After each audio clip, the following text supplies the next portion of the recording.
Hey, what's up guys? Alright, so I was actually starting to think that we weren't going to be getting any for this week, but the leaks have finally started to come out for the new chapters of My Hero Academia and Black Clover. Now for this video, we're going to be going over solely the leaks for Black Clover, but if I end up finding out anything interesting is going on in the My Hero camp, I might end up making a video about that as well. Alright, so we're going to start off by reading off the summary for the chapter, and then after that we're going to go into discussing it, which by the way, we're actually getting the summary for this week's chapter from the Black Clover subreddit. I'm going to try to remember to put a link in the description box, but I always end up forgetting. Okay, so jumping into the chapter summary, the title of the chapter is going to be Fragile Souls. It's going to be 17 pages long, and they're letting us know that there's not going to be any break for Black Clover next week. Alright, so the first bullet point they actually mentioned is that the soul is usually referred to as Tamashi, or the soul that forms your existence as a bond to your body, but the soul in his magic attribute is Reikon, more like a core part of a human as in his spirit. A panel of Lucius disrespecting Asta. Lucius says that anti-magic sure can be troublesome, but he doesn't care as for he is the true human. Asta says that Lucius has a key that is neither human nor devil, unlike earlier when it was both human and devil. And they also mentioned that in this chapter, Lucius actually seems like he is taking on a more angel-like form. Lucius holds Lily hostage. Lucius explains his power to Asta. Sister Lily gets Junpei and asks Asta to die for the sake of the world. Asta gets slashed on his chest. Apparently Lucius attacks people's soul rather than their physical body, like Mahito's idol transfiguration, and unlike Yuji, Asta's soul seems to be fragile. Lucius says goodbye to the fall of this world to Asta as he is falling to the ground after the attack.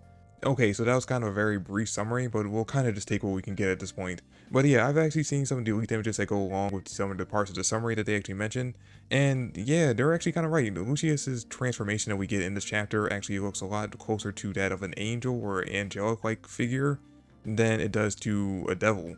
In fact, we actually get to see that his angel wings are more like the kind of more traditional angel, not like the kind of like, you know, woman who has like two wings and actually has like a beautiful face or figure and a halo around her head, but more the like monstrous, like one-eyed angel forms that we get to see in the like traditional sense of angels. Also, when he transforms, he has a much lighter appearance the way that the body draws them, unlike when it comes to the devil transformations that, you know, Asta and the Dark Triad had, where they add on more darkness to them.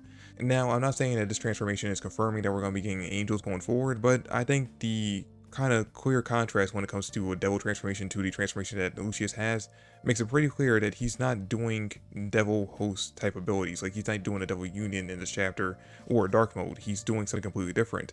And considering the fact that it does have a more lighter appearance and looks more traditional angelic, you know, we gotta kind of connect the dots here.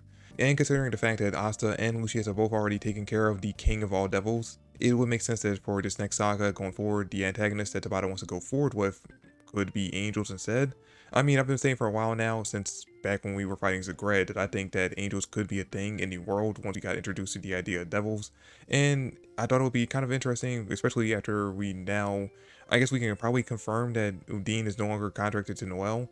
I always kind of drew out the idea that, you know, if she was to get some kind of new power up in this next saga, it'd be kind of cool if she had an angel kind of that she got contracted to. I mean, yeah, if we end up finding out that angels actually are a thing going forward, they're most likely going to end up being the main antagonist alongside Lucius in its final saga. But just because they're going to be the final antagonist doesn't mean that there might not actually be some good angels out there. Just like how in the last arc or the last saga we dealt with some devils, but we ended up finding out that there actually were some good ones out there, like Leap and the ones that are contracted to Knock. So you know what, going with that logic, yeah, I'm going to stick with the idea that Noelle's big power up in this arc is actually going to be her getting a contract with an angel. That, of course, is assuming that we're actually going to introduce the idea that angels actually do exist in this world. Also, another thing I want to bring up about the transformation that Lucius has in this chapter is that instead of growing horns like Asta does, he ends up growing, I guess you can call them deer antlers. Which I'm bringing up because of the fact that back when Julius was actually a Magic Knight captain in the Clover Kingdom, he was actually in charge of the Grey Deer Squad. Now, I'm not sure this is something that Tabata was actually foreshadowing since early on, putting him in charge of the squad based on deers and then having his transformation, or Lucius' transformation, to actually have deer antlers. Or if this is something that he actually thought up during the 3-month break, that he thought might be like a little nice piece of connective tissue between Julius and Lucius. Now, the transformation that Sister Lily goes through in this chapter actually looks more like the kind of angel that people would traditionally think of, you know, the beautiful woman with the long hair and the like two angel wings.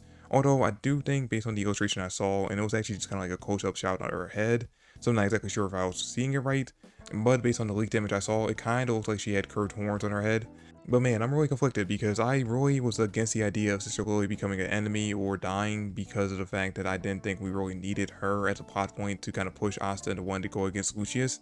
Because I feel like that him telling Asta that he killed Julius was enough of a reason for Asta to actually have a personal grudge against him, considering he looked up to Julius so much. But now that we actually have her as an enemy, I can't deny that this is actually a pretty interesting plot point and a pretty good motivation for Asta to actually want to continue to get stronger and actually come back and rematch against Julius. Although that being said, I doubt that Asta is going to be the one to end up fighting Sister Lily when we eventually get to her boss fight. It's most likely going to be passed on to someone else, and he's just going to be the one responsible for curing her from being this new true human angel hybrid thing. Which brings up the question why he doesn't do it in this chapter, and I'm guessing once we get to full chapter we'll understand why he can't do it just yet. But more than likely it's probably just that it happened too fast and he actually wasn't able to react in time. Now, when it comes to who actually will end up fighting Sister Lily, all week on Reddit and Twitter, I've been seeing people post up memes about how if she actually ends up being revealed to be evil, that Noelle and Mimosa will actually end up being the ones to fight her. And I actually think it'll be kind of interesting again to see Asta's two main love interests battling out against their main love rival. Although, that being said, I actually think it would be more interesting to see Yuno fight against her just because he, just like Asta, has that more personal connection to her. And now, I did a little bit of research on the word Raycon, which the leaker is saying that Lucius is using when referring to souls in his soul magic instead of the normal word Tamashi.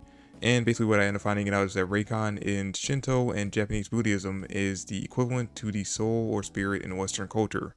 In Japanese tradition, when a person dies, it is believed that their Raycon will remain in a type of purgatory until they are given proper funeral rites, after which their Raycon will join their ancestors in the afterlife and only returning to the living world every August for the Oban festival. Now, the reason why I'm bringing this up is because based on the leaks, we end up finding out that Asta actually ends up getting hit pretty hard by Lucius at the end of the chapter. In fact, based on the leaked images, it looks like she's actually pretty much down for the count.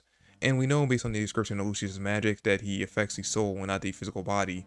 Although in the chapter leaks we get to see like a pretty big scar on Asta's chest, kind of like the one that he put on Dante when they fought.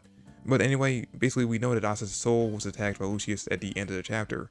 Which has me thinking, based on the fact that he's using Raycon, by that I mean, he's using Raycon when it comes to referring to Lucius' soul magic.